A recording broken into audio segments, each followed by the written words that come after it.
O livro que você gostaria que seus pais tivessem lido e seus filhos ficarão gratos por você ler. O livro de Philippa Perry, narrado pelo canal Hi Books. Prefácio. Este não é um livro simples sobre a criação dos filhos. Não vou entrar em detalhes sobre como ensinar a criança a usar o vaso sanitário ou desmamar. Trata-se de um livro sobre como criamos laços com nossos filhos, o que atrapalha a criação de uma relação de maior proximidade e o que pode contribuir para isso. É sobre como fomos criados e como isso afeta nossa postura como pais, os erros que vamos cometer, principalmente aqueles que nunca queremos cometer e o que fazer a respeito. Não haverá muitas dicas ou truques sobre como criar os filhos neste livro, que, às vezes, pode deixar você triste, com raiva ou até contribuir para que exerça melhor o seu papel. Escrevi o livro que queria ter por perto quando fui mãe de primeira viagem e que gostaria muito que meus pais tivessem lido. Introdução. Recentemente, assisti a uma apresentação do comediante Michael McIntyre, em que ele disse que existem 4 coisas que precisamos fazer com nossos filhos: vestir, alimentar, dar banho e colocar na cama. Ele falou que, antes de ter filhos, tinha uma fantasia de que ser pai seria correr pelos gramados dos parques e fazer piqueniques. Mas a realidade era que todo dia se transformava em uma batalha constante só para conseguir que as crianças fizessem essas 4 coisas básicas. Foram muitas as gargalhadas da plateia enquanto ele descrevia como convencia os filhos a lavar o cabelo, vestir um casaco, sair de casa ou comer uma verdura. Eram risadas de pais, talvez como nós, que passaram por isso também. O trabalho dos pais, e aqui eu abro um parênteses. Quando eu uso a palavra pais, me refiro aos responsáveis pelo bem-estar de crianças, seja por razões biológicas e legais, seja por relações de parentesco ou amizade próxima. Em outras palavras, o termo pais pode ser usado de maneira intercambiável com principais responsáveis. Às vezes, uso a palavra cuidadores. Isso pode significar mães e pais, madrastas e padrastos, babás ou qualquer pessoa que seja a principal encarregada de cuidar da criança. Bem, o trabalho dos pais pode ser dureza. Pode ser cansativo, deprimente, frustrante e desgastante. Embora, ao mesmo tempo, seja a experiência mais divertida, feliz, amorosa e estupenda que você vai ter na vida. Quando você se sente sobrecarregado de informações detalhadas sobre sonecas, doenças da infância, birras, seja de crianças pequenas ou adolescentes, ou quando sai de um dia cansativo em sua atividade profissional e chega em casa para o seu trabalho real, que inclui tirar restos de bananas dos cantos das cadeirinhas de bebê, ou mais uma carta da diretora convocando você para uma reunião na escola, pode ser difícil colocar a criação dos filhos em perspectiva. Este livro tem o objetivo de apresentar esse quadro mais amplo, ajudar a você a dar um passo para trás, a fim de ver o que importa e o que não importa. O que pode ser feito para ajudar seus filhos a se tornar as pessoas que eles têm potencial para ser. A base da criação dos filhos é a relação que você cria com eles. Se as pessoas fossem plantas, a relação seria o solo. A relação sustenta, nutre, permite o crescimento, ou inibe. Sem uma relação em que se possa apoiar, a criança tem sua segurança comprometida. O ideal é que a relação seja uma fonte de força para os seus filhos, e um dia, para os filhos deles também. Como psicoterapeuta, passei pela experiência de escuta e diálogo com pessoas que enfrentam dificuldades com diferentes aspectos da criação dos filhos. Por meio do meu trabalho, tive a oportunidade de investigar como os relacionamentos se tornam disfuncionais e o que os faz voltar a funcionar bem. O objetivo deste livro é compartilhar com você o que é relevante quando o assunto é a criação dos filhos. Isso vai incluir coisas como trabalhar com sentimentos, os seus e os deles, como entrar em sintonia com seus filhos para que você possa entendê-los melhor e como criar um laço verdadeiro com eles em vez de se prender a padrões exaustivos de conflito ou retração. Use uma perspectiva de longo prazo sobre a criação dos filhos, em vez de uma abordagem de dicas e truques. Meu interesse é a forma como nos relacionamos com nossos filhos, em vez de como os manipulamos. Neste livro, incentivo você a olhar para suas próprias experiências de infância, para que possa passar adiante as coisas boas que recebeu em sua criação e abandonar os aspectos menos benéficos. Vou analisar como podemos tornar todas as nossas relações melhores e mais positivas para nossos filhos crescerem. Vou explicar como nossas atitudes na gestação podem exercer uma influência sobre nossos futuros laços com nossos filhos, e como agir com filhos bebês, crianças, adolescentes ou adultos para poder criar uma relação que seja uma fonte de força para eles e de satisfação para você. E, ao longo do caminho, enfrentar muito menos batalhas para vestir, dar comida, dar banho e colocar para dormir. Este livro é feito para os pais que não apenas amam seus filhos, mas querem gostar deles também. Capítulo 1.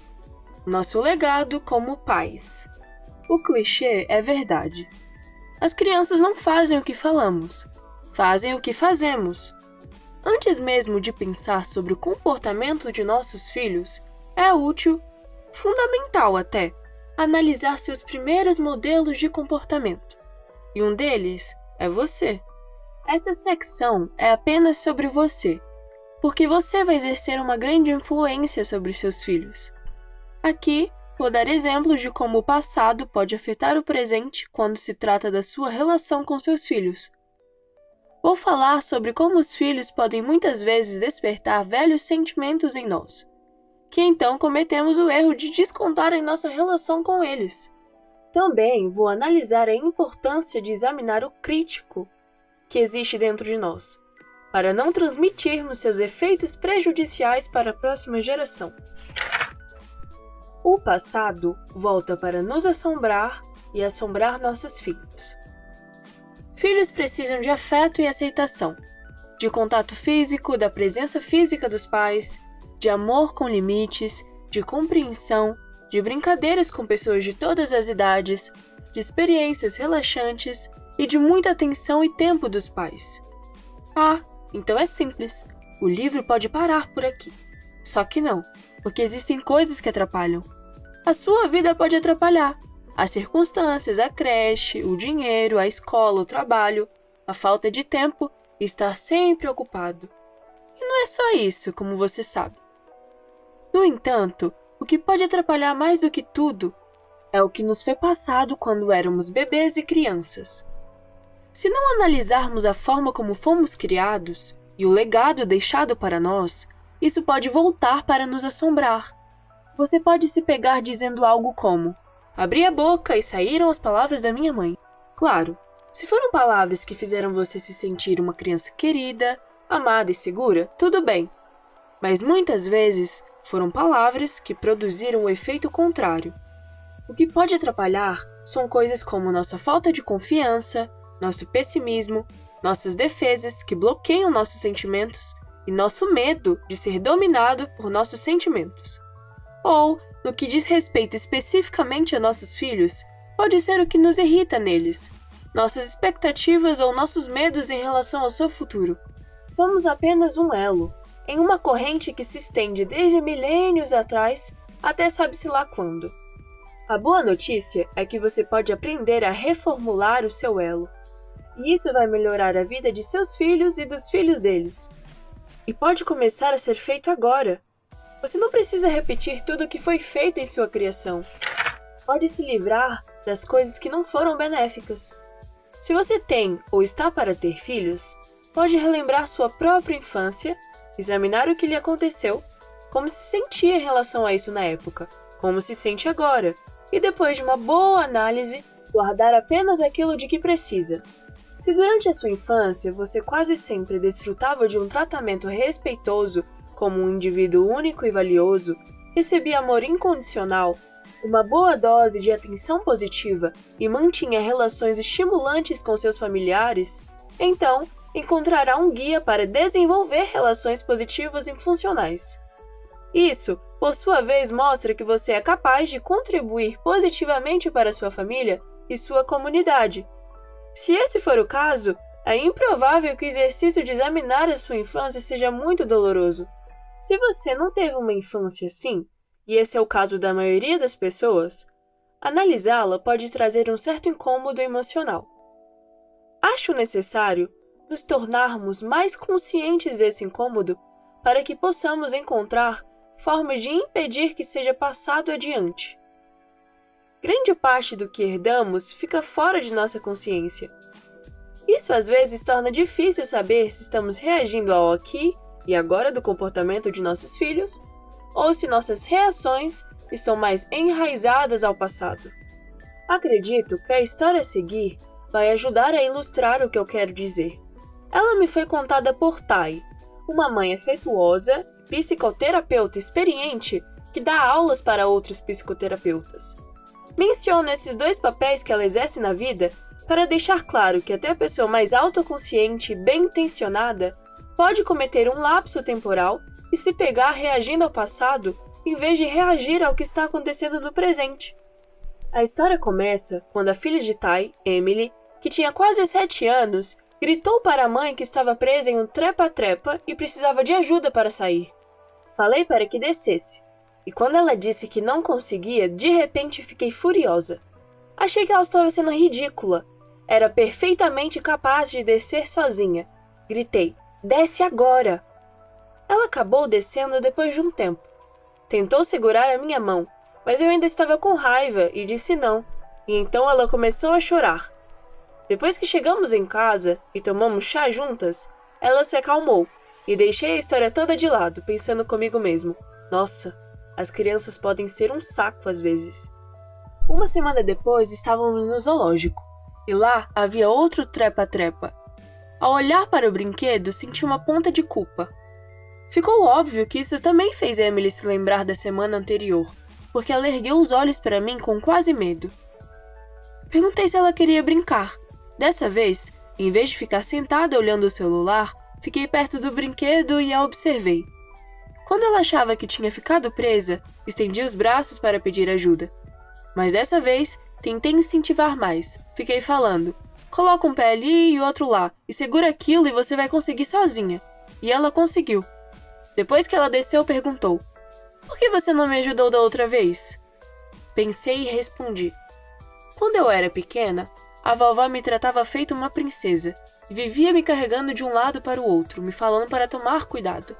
Isso me fazia sentir incapaz de fazer qualquer coisa sozinha e acabei sem autoconfiança.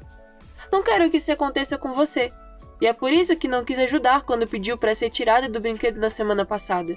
Isso me lembrou de quando eu tinha sua idade, quando não podia descer por conta própria.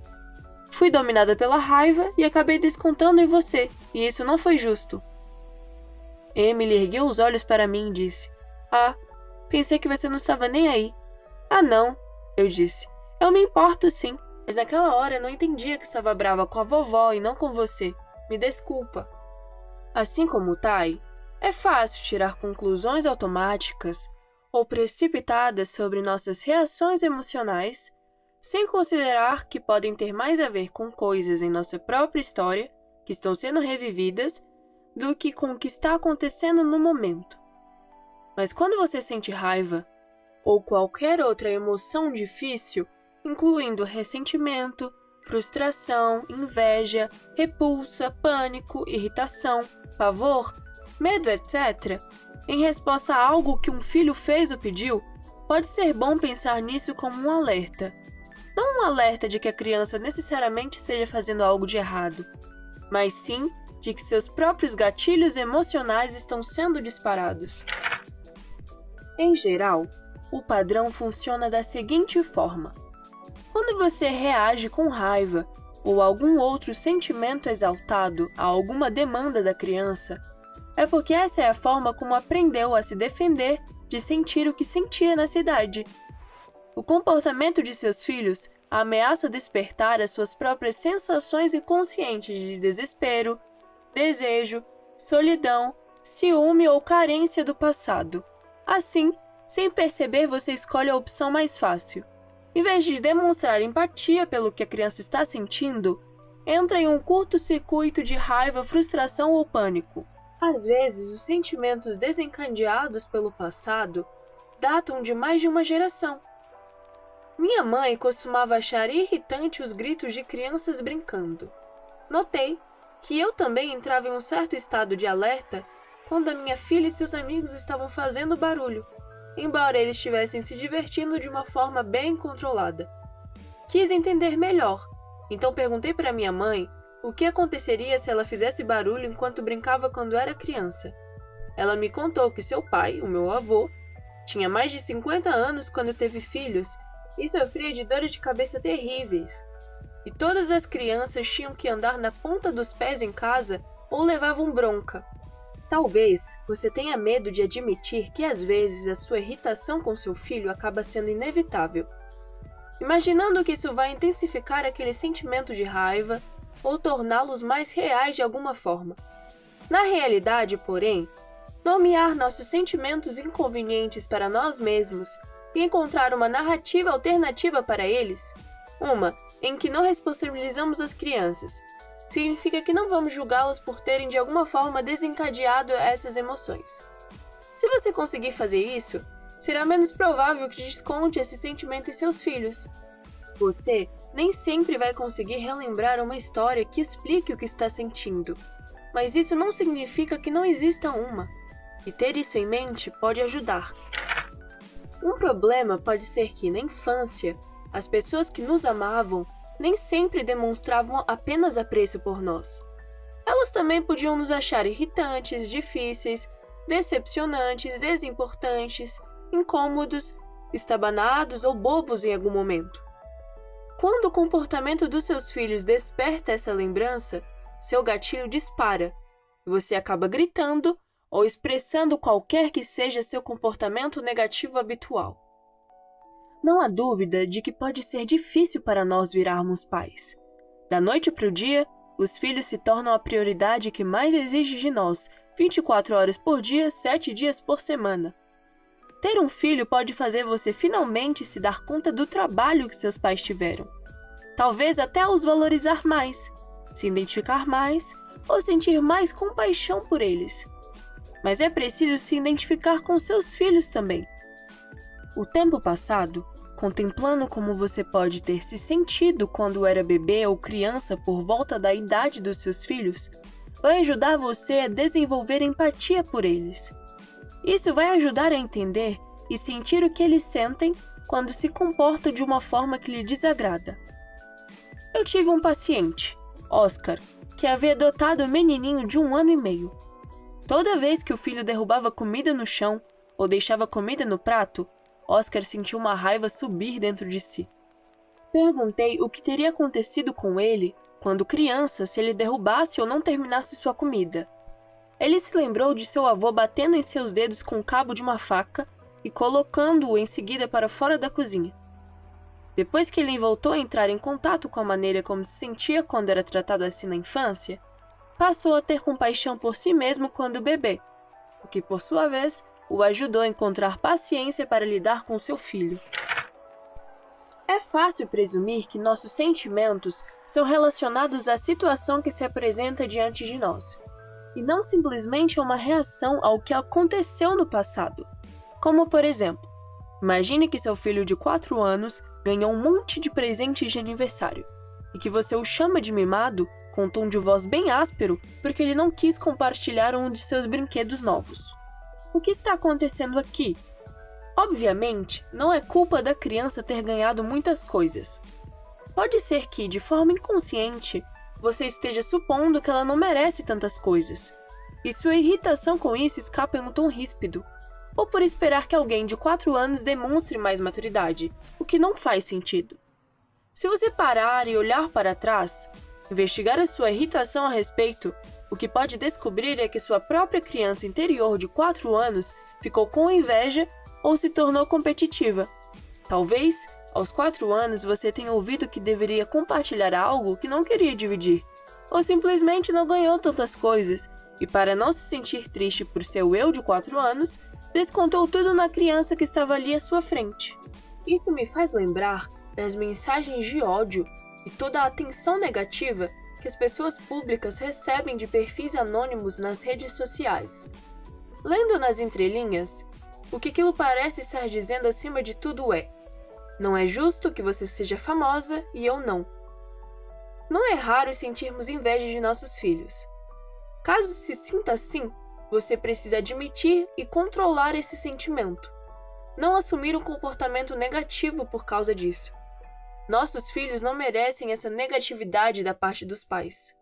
Ao longo deste livro, incluo exercícios que podem ajudar você a ter uma compreensão mais profunda do que estou dizendo. Se considerá-los desnecessários ou forem muito pesados para você, pode pulá-los e talvez voltar quando se sentir mais à vontade. Exercício: de onde vem esse sentimento?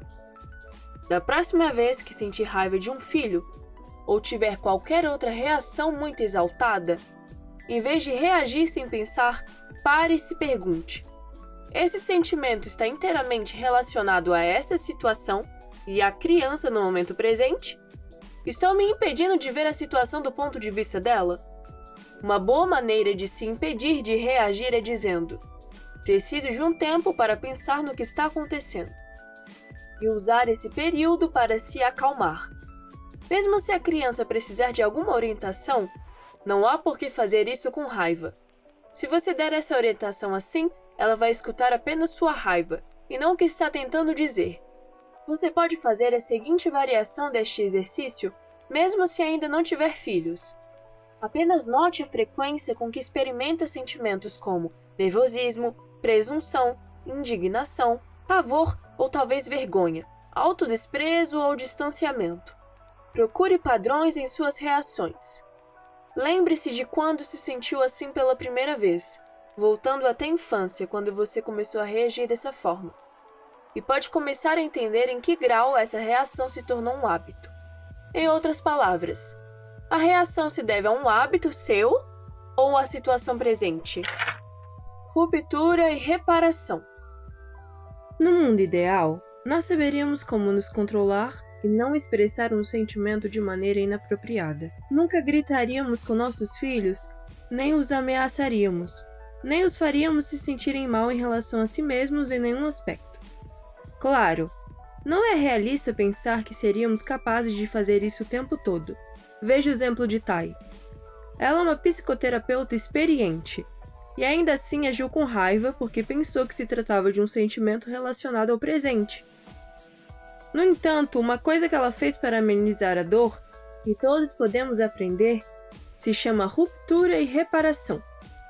As rupturas, os momentos em que nos desentendemos, em que fazemos suposições erradas, em que magoamos alguém, são inevitáveis em toda relação relevante, íntima e familiar. A ruptura em si não é tão importante, é a reparação que importa. Para fazer reparações em relacionamentos, em primeiro lugar é preciso se esforçar para mudar suas reações, ou seja, reconhecer seus gatilhos e usar esse conhecimento para reagir de uma outra forma. Ou, caso seus filhos tenham idade suficiente para entender, você pode usar palavras e pedir desculpas, como Tai fez com Emily. Mesmo se só perceber que agiu de maneira injusta com a criança muito tempo depois que aconteceu, você ainda assim pode falar onde errou. Pode ser muito importante para os filhos, mesmo depois de adultos, quando os pais fazem uma reparação. Veja a ideia que Emily estava guardando. A menina acreditou que Tai, em algum nível, não estava nem aí para ela. Que alívio foi descobrir que sua mãe se importava sim e estava apenas um pouco perdida. Uma mãe um dia me perguntou se não era perigoso pedir desculpa aos filhos. Mas eles não precisam que os pais estejam certos para se sentir seguros? Ela questionou. Não. As crianças precisam de pais sinceros e autênticos, não perfeitos. Pense em sua infância. Se os pais faziam você sentir algum mal-estar, ou alguma inadequação, ou mesmo alguma responsabilidade pelo mau humor deles? Se isso aconteceu com você, é facílimo tentar compensar a sua sensação de inadequação, fazendo outra pessoa se sentir inadequada. E as vítimas disso são com muita frequência nossos filhos. Os instintos da criança vão avisá-la quando não estamos em sintonia com ela, ou com a situação, e se fingirmos estar, vamos enfraquecer esses instintos. Por exemplo, se fingirmos que nunca estamos errados, o resultado pode ser uma criança adaptável demais, não apenas ao que você diz, mas ao que qualquer um possa vir a dizer. Isso pode torná-la, por exemplo, mais vulnerável a pessoas mal intencionadas. O instinto é um componente importante de habilidades como confiança, competência e inteligência. Por isso, é uma boa ideia não prejudicar nem deturpar os instintos de seus filhos. Conheci Mark quando, por sugestão de sua esposa, Toni, ele foi a um seminário sobre criação de filhos que eu estava ministrando. Na época, o filho deles, Toby, tinha por volta de 2 anos. Mark me contou que ele e a esposa haviam concordado em não ter filhos, mas aos 40, Toni mudou de ideia. Depois de 1 ano tentando e mais 1 ano de fertilização in vitro, ela engravidou. Considerando o trabalho que tivemos para chegar lá, me surpreende agora quando me lembro como minha ideia sobre a vida com um bebê era deturpada. Acho que minha visão sobre ter filhos veio da televisão, em que o bebê fica dormindo milagrosamente no berço e quase nunca chora. Quando Toby nasceu, a realidade de não ter mais nenhuma espontaneidade ou flexibilidade, do TED de um bebê, de um de nós ter de estar sempre cuidando dele o tempo todo, fez com que eu alternasse entre me sentir ressentido ou deprimido ou as duas coisas. 2 anos depois, ainda não aproveito a minha vida. Eu e Toni quase não conversamos sobre nada além de Toby, e se tento falar sobre alguma outra coisa, o assunto volta a ele em questão de 1 minuto. Sei que estou sendo egoísta, mas isso não me impede de me sentir pisando em ovos. Não me vejo mais vivendo com Toni e Toby por muito tempo, para ser sincero. Pedi a Mark que me contasse da sua infância. Tudo que ele conseguiu dizer é que não estava muito interessado em explorar esse assunto comigo, pois tinha sido completamente normal. Como terapeuta, entendi essa falta de interesse como um sinal de que ele queria se distanciar de seus primeiros anos de vida. Desconfiei que ser pai estava despertando nele sentimentos dos quais ele queria fugir. Perguntei a Mark o que normal queria dizer. Ele me contou que seu pai saiu de casa quando ele tinha 3 anos e que ao longo do tempo as visitas do pai foram ficando cada vez menos frequentes. Mark estava certo. Essa é mesmo a infância normal. No entanto, isso não significa que o desaparecimento do pai não importasse para ele. Perguntei a Mark como ele se sentiu em relação ao abandono paterno, e ele não conseguia se lembrar. Sugeri que talvez fosse uma recordação dolorosa demais, e que talvez fosse mais fácil agir como seu pai e abandonar Toni e Toby, porque dessa forma não teria que destrancar a sua própria caixa de emoções difíceis. Falei que achava importante que ele destrancasse e abrisse essa caixa, porque caso contrário, não seria sensível às necessidades do filho e repassaria para Toby o que tinha vivido. Pela resposta que recebi, não deu para ter certeza se ele havia entendido o que eu estava querendo dizer. Só voltei a ver Mark 6 meses depois, em outro seminário. Ele me contou que vinha se sentindo deprimido, e em vez de simplesmente ignorar isso, tinha decidido começar a fazer terapia. Para sua surpresa, relatou que acabou chorando e gritando no consultório por ter sido abandonado pelo pai. A terapia me ajudou a colocar os sentimentos onde eles precisam estar, no abandono do meu pai, e não em pensar que simplesmente não fui feito para estar nesse relacionamento ou para ser pai. Não que eu não me sinta entediado ou mesmo ressentido às vezes, mas sei que esse ressentimento pertence ao meu passado. Sei que não está relacionado a Toby. Consigo ver o motivo de toda a atenção que dedico a Toby agora. É para fazer com que ele se sinta bem, não apenas agora, mas no futuro. Eu e Toni o estamos enchendo de amor, e se tudo der certo, isso vai fazer com que ele tenha amor para dar quando for mais velho, para se sentir valorizado. Eu não tenho um relacionamento com meu pai. Sei que Toby está tendo comigo uma coisa que não tive com meu pai. Estamos criando as bases de uma ótima relação. Ver a razão do que estou fazendo transformou a maior parte do meu descontentamento em esperança e gratidão. Agora também me sinto mais próximo de Toni de novo. Estou mais interessado e mais presente com Toby agora. E isso liberou Tony para pensar em outras coisas além dele. Mark reparou sua ruptura emocional com Toby, seu desejo de abandoná-lo, olhando para seu próprio passado a fim de entender o que estava acontecendo no presente. Dessa forma, conseguiu mudar sua atitude em relação ao filho. Era como se não conseguisse libertar o amor antes de libertar o sofrimento. Reparar o passado. Um tempo atrás, uma futura mãe me perguntou qual seria minha principal sugestão para pais de primeira viagem.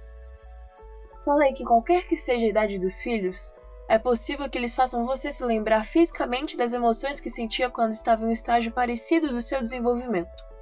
Ela ficou olhando para mim um pouco perplexa. Cerca de um ano depois, com um bebê engateando a seus pés, a mesma mãe me falou que não tinha entendido o que eu quis dizer na época, mas não se esqueceu do que conversamos. Enquanto assumia seu novo papel, essas palavras tinham começado a fazer muito sentido e a ajudado a entender seu filho também. Você pode não se lembrar conscientemente da sua vida como bebê, mas em outros níveis sim, e ter filho serve como uma recordação constante disso. É comum os pais se afastarem dos filhos em uma idade muito parecida a que seus próprios pais deixaram de estar presentes em sua vida.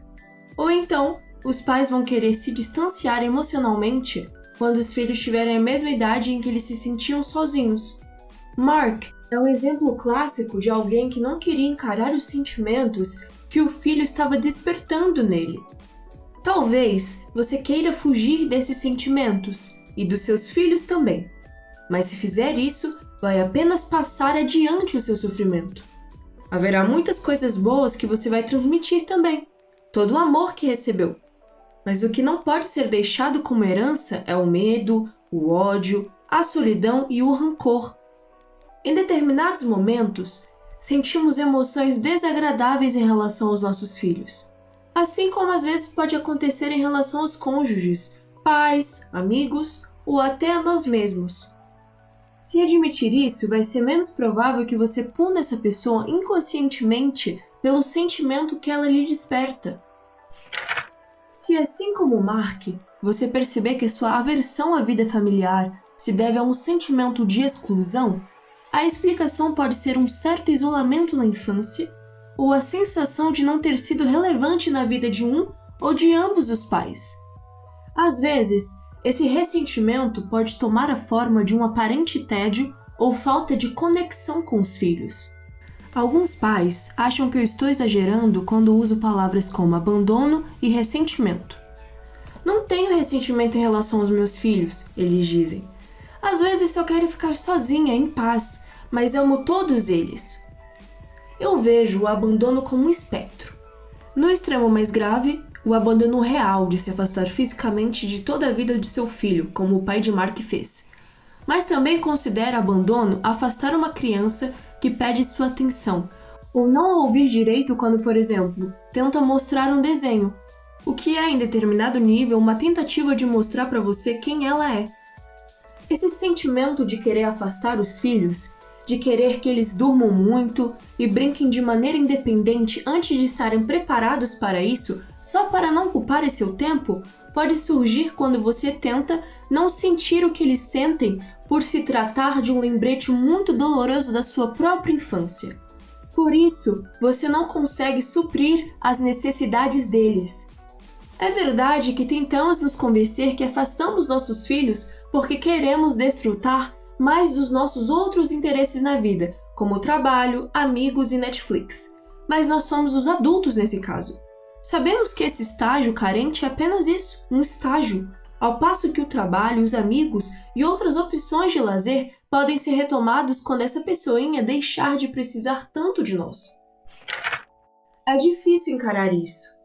Impedir que a maneira como fomos tratados seja passada para a próxima geração. Precisamos observar como nos sentimos, depois refletir sobre isso, em vez de reagir com base em emoções que não entendemos direito. Admitir as vontades menos aceitáveis de querer agir, no caso de Mark, por exemplo, fugindo, também pode trazer sentimentos de vergonha. Quando isso acontece, tendemos a entrar na defensiva para não nos defrontarmos com esse sentimento.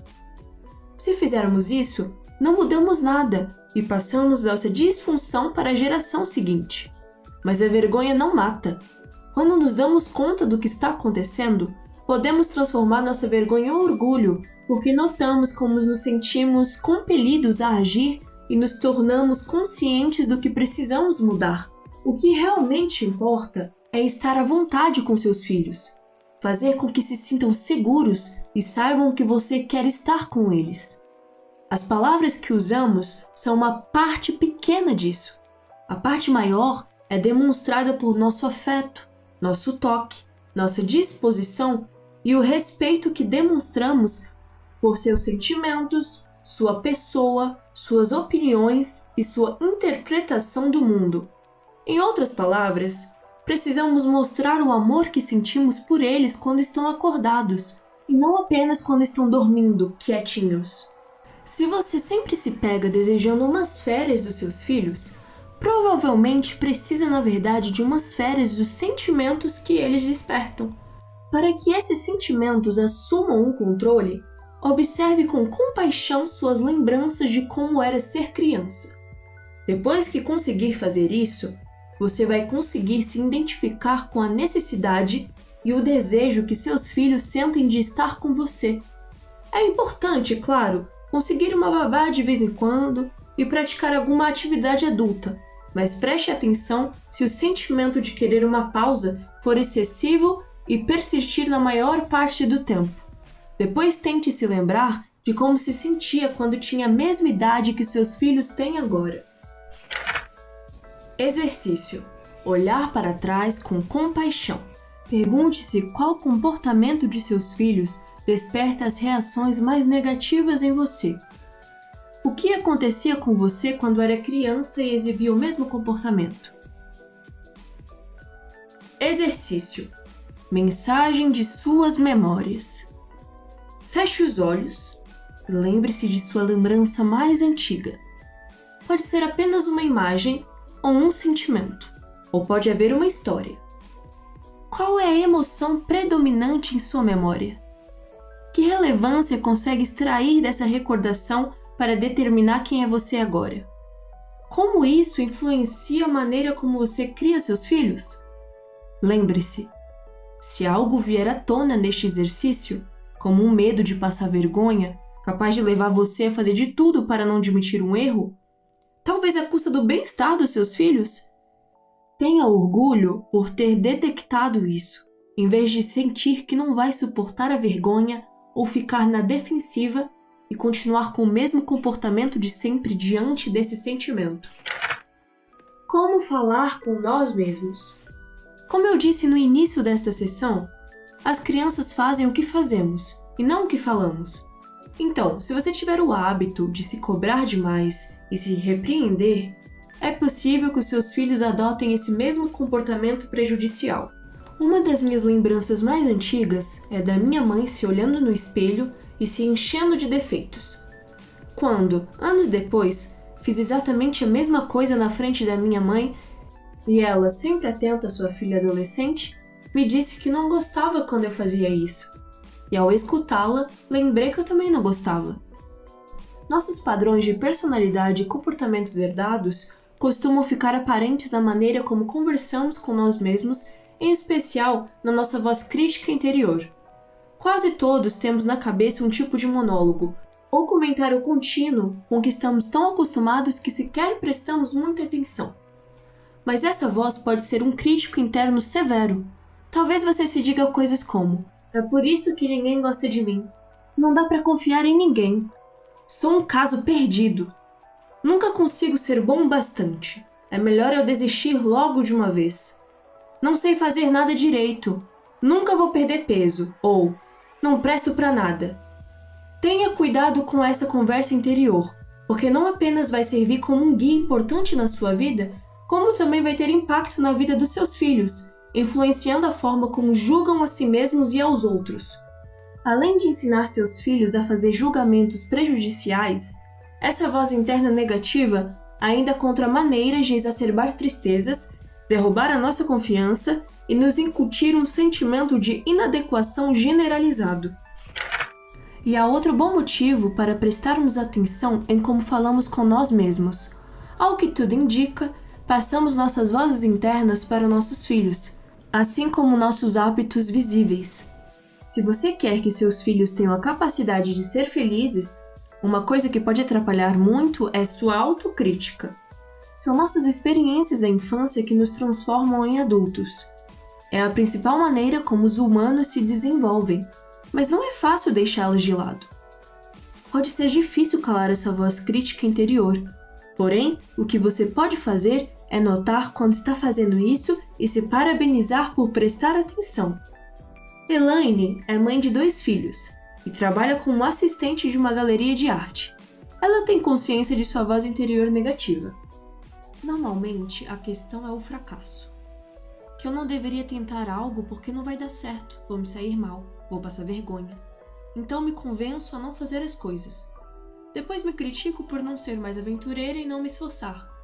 Digo a mim mesma que não insisto nas coisas, que sou superficial e não tenho nenhum interesse ou experiência real em nada. Só de falar isso para você agora, consigo ouvir a voz da minha cabeça dizendo: é isso mesmo, é tudo verdade. Eu me sinto culpada quando me pergunto de quem essa voz pode ter vindo, porque amo muito a minha mãe. Eu sempre soube que ela me ama, sempre me senti amada. Mas minha mãe se preocupa muito, nunca se valorizou, tem muita negatividade. Ela pega pesado em relação a si mesma desde sempre. Nunca consegue aceitar um elogio. Se eu falo que lasanha é deliciosa, ela responde: sem sabor e com queijo demais. De alguma forma, ela passou adiante essa energia não tão boa para mim e para as minhas irmãs. Ficamos remoendo nossos fracassos e os usamos para provar que não somos capazes e que é melhor nem perder tempo tentando dizer o contrário. Uma vez, tirei uma nota B em francês e parecia o fim do mundo. Minha mãe tenta ser positiva, mas isso acaba sendo diminuído pelos comentários impensados. Na prova final do meu vestido de noiva, saí do provador e minha mãe mordeu o lábio. Pareceu preocupada e disse: sim, no dia com as flores e o véu e tudo mais vai ficar bom. De forma inconsciente, a ansiedade e as inseguranças dela podem derrubar as pessoas ao redor. Apesar de uma voz crítica interior torturante, Elaine disse que sua mãe também acertou em muitas coisas, e longe de mim demonizá-la. Mas assim como a maioria de nós, parecia não dar atenção à maneira como falava consigo mesma, e em especial a forma como sua autocrítica excessiva poderia ser transmitida para as filhas. Quando você nota como fala com seus filhos, isso lhe dá mais escolha de como escutar essa voz. Foi assim que Elaine aprendeu a lidar com sua voz crítica interior. Estou decidida a não passar isso para meus filhos. Não quero que eles tenham medo do fracasso. Isso é muito desanimador. Eu costumava discutir com o que a voz dizia e sempre perdia. E também isso exigia muita energia e atenção. Recentemente, aprendi que a melhor maneira é não dar bola para a voz. Eu quase a trato como um colega difícil do trabalho dizendo: bom, sua opinião é um direito seu. Tento fazer as coisas que essa voz crítica dentro de mim diz que não sou capaz de fazer. Eu me obrigo a enfrentar meus medos para não desestimular meus filhos, para mostrar a eles que errar não é tão ruim assim. Voltei a pintar, apesar de a voz me dizer para desistir. Em vez de julgar o que eu produzo, estou aprendendo a entender do que gosto naquilo e quais partes de cada pintura me agradam. Um efeito colateral inesperado foi uma confiança maior, não apenas em relação à pintura, mas à vida em geral. Se organizarmos o que a Elaine está fazendo em um processo, vai ficar assim. Primeiro, reconheça a voz. Segundo, não dê bola nem discuta com ela. Em vez disso, trate-a como uma presença indesejada, ouvindo o que ela disser, mas sem lhe dar razão, pensando, por exemplo: você tem direito à sua opinião. Terceiro, amplie sua zona de conforto. Fazer aquilo que sua voz crítica interior diz que você não consegue vai aumentar sua confiança. Isso é uma coisa concreta de que você pode se lembrar quando começar a duvidar de si. Quarto, saber dos riscos de passar sua voz crítica interior para seus filhos vai lhe dar um incentivo a mais para se manter consciente a respeito dessa questão. Exercício. Revele sua voz crítica interior. Mantenha um lápis e um caderno à mão e anote todos os pensamentos autocríticos que tiver ao longo do dia. Você se recorda de ter ouvido outras pessoas articularem essas mesmas críticas em relação a si mesmas no passado? Pense em algo que queria fazer e nos passos que precisa dar para chegar lá. Agora, repare em como fala sobre isso dentro de sua cabeça. Você está falando algo para se resfriar? Essa voz faz você se lembrar de outra pessoa? Bons pais, maus pais. A desvantagem do julgamento. Somente o fato de estar lendo isto já revela que você quer criar seus filhos da melhor maneira possível. Uma coisa que impede isso é o julgamento, tanto em relação a si como aos outros. Minha preocupação é a forma como nos julgamos como pais. Rótulos como bons pais, maus pais não ajudam porque giram em torno de extremos. É impossível estar em perfeita sintonia com nossos filhos o tempo todo. E mesmo algumas boas intenções podem ter consequências prejudiciais. Mas como não queremos ser julgados como maus pais, quando cometemos erros, e isso acontece com todos, querer evitar esse rótulo nos faz fingir que não os cometemos. Em parte por causa da existência desses rótulos de boa mãe, mau pai ou vice-versa, para evitar a humilhação de estar no papel negativo, ficamos na defensiva em relação a tudo o que possa revelar um erro nosso. Isso nos leva a não analisar nem observar os aspectos em que estamos fora de sintonia com nossos filhos, ou negligenciando suas necessidades emocionais. Não pensamos em como melhorar nossa relação com eles. Da mesma forma, também podemos usar as coisas certas que fazemos para esconder as erradas, e assim podermos nos vincular à identidade de boa mãe ou bom pai. O medo de enfrentar eventuais equívocos também não ajuda em nada nossos filhos. Os erros, tal como fingir que os sentimentos do nosso filho não têm valor ou o que quer que estejamos fazendo de errado, passam a importar muito menos quando mudamos nosso comportamento e reparamos as rupturas na relação. Porém, não temos como corrigir nada se tivermos vergonha demais para admitir nossos erros. E esse rótulo de mal aumenta ainda mais essa vergonha. Vamos deixar de lado o bom e o mal, como atributos para pais e mães. Um pai rabugento e sincero, normalmente descrito como mal, pode ser melhor do que um pai frustrado e rancoroso, escondido atrás de uma fachada de doçura melosa. E não para por aí. Assim como não deveríamos nos julgar, devemos tentar não julgar nossos filhos. Dá uma certa satisfação colocar algo em uma caixa, rotular e esquecer, mas isso não faz bem para nós e muito menos para a pessoa dentro da caixa. Não ajuda em nada julgar um filho como bom ou mau, nem o julgar pelo que quer que seja, porque é difícil crescer com a restrição de um rótulo. A criança quieta, a criança desajeitada, a criança barulhenta, e etc. Os seres humanos mudam e crescem o tempo todo, especialmente os pequenos. É muito melhor descrever o que você vê e expressar aquilo que admira em vez de julgar. Sendo assim, diga: gostei de ver sua concentração enquanto fazia aquelas contas, em vez de: você tem facilidade para matemática. Diga: seu desenho me impressionou. Gostei da casa, parece estar sorrindo. Isso transmite felicidade. E não: lindo desenho. Elogie o esforço. Descreva o que você vê e sente e estimule seus filhos sem julgar. Descrever e encontrar algo específico para valorizar é muito mais estimulante do que um julgamento genérico como ótimo trabalho, e muito mais benéfico do que uma crítica.